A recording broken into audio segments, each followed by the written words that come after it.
Hello there.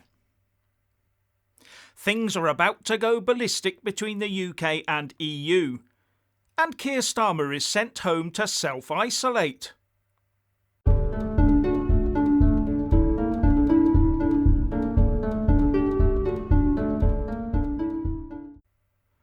As per usual, please like, subscribe and comment below. I just have to mention this. The Labour Party leader Sir Keir Starmer has just been forced to self-isolate. Yes, just 2 hours after attending the House of Commons for Prime Minister's questions, the leader of the opposition finds himself a pingdemic victim. Or should I say, he caught a dose of pingitis. His son tested positive for COVID-19 at lunchtime, enabling Starmer to demonstrate his compliance to the rules by immediately declaring he was off to self-isolate with his family. But his son tested positive, so how long has he actually had COVID? And importantly, when was Keir Starmer last in the physical vicinity of his son? And how many of his colleagues have been in close proximity to the Labour leader in the interim? Surely now a whole string of the shadow front bench should be following him into self-isolation. Or do we all really believe that they stick rigidly to the rules when they're in their cosy Westminster offices? But at least Labour has just come out in opposition to vaccine passports. And with the mounting number of rebels on his own back benches, this push for nightclub vax passes might hopefully be a bridge too far for Boris. Moving on. Now it looks like the EU and UK are heading for one almighty bust-up over the Northern Ireland Protocol.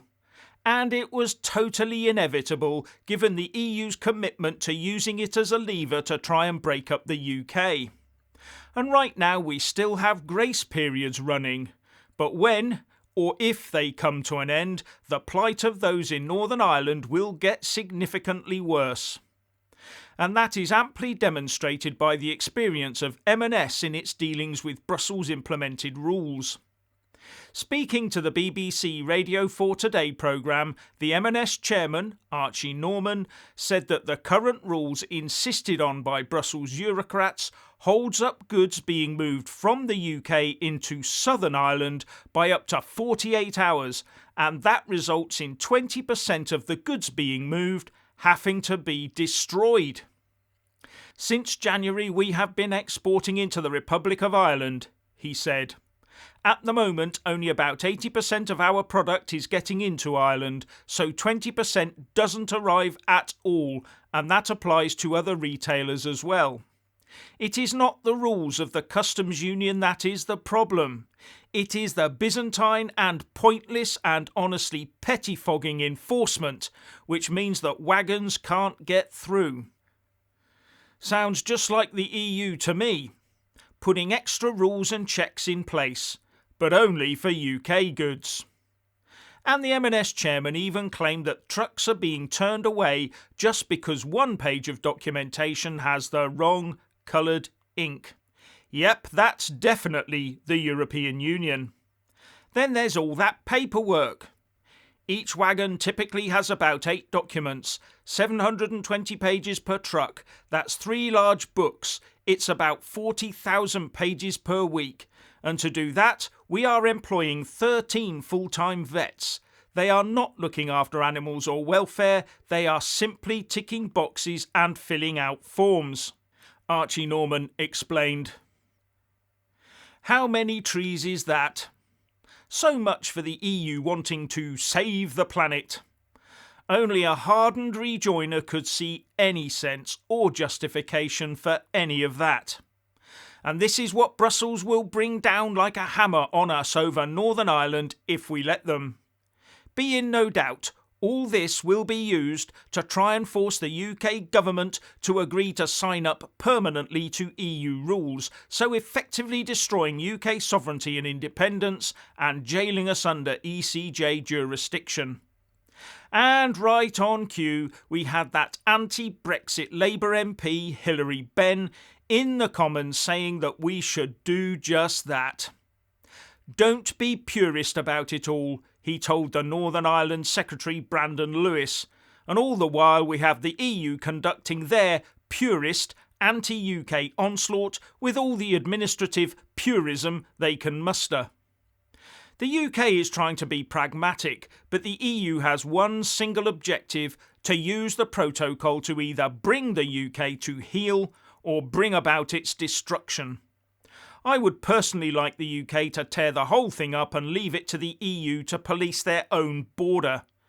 After all, they are already imposing so many piffling but expensive rules and checks on Great Britain to Northern Ireland trade that we would be totally justified in doing that.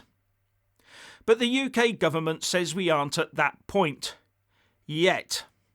But it was good to see the UK post-Brexit negotiator Lord David Frost standing up in the House of Lords and drawing gasps from the mainly pro-EU rejoiner members of the Red Benches, with one of his statements being that the Irish Border Protocol must no longer be policed by EU institutions and courts of justice. Whoa! That'll go down like the proverbial lead fart with Brussels and with the Lord Adonis types in the UK. You can hear the blood pressure monitors popping already. And Frosty went on to say that as time goes on, if we were to obey all these Brussels-imposed checks, things would just get worse and worse.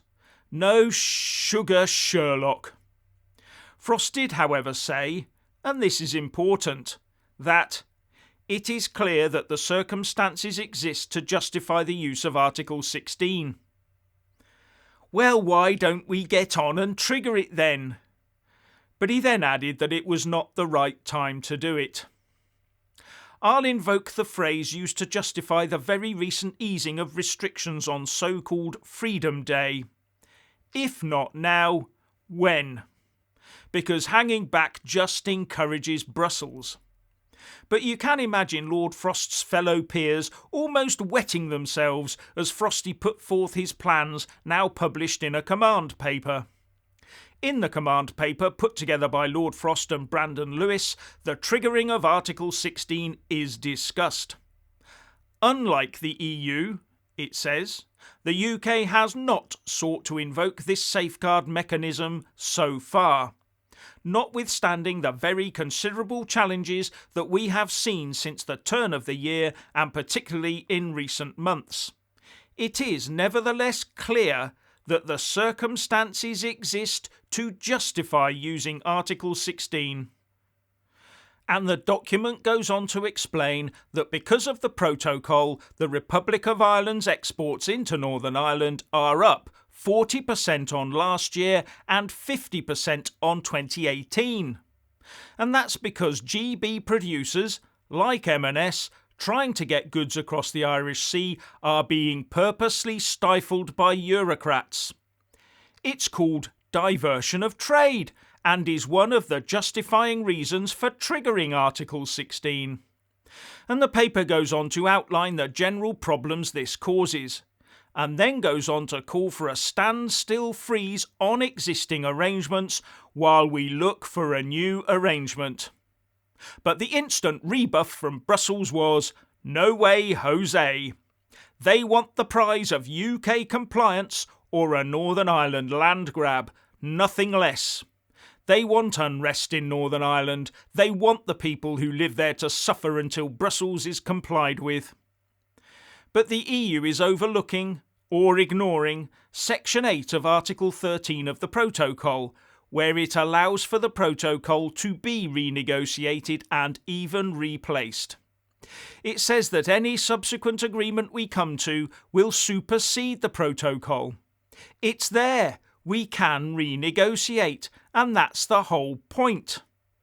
Once again, by saying that the protocol is not up for renegotiation and must be obeyed to their letters, the EU shows it only recognises the parts of the agreement that it can use to its advantage.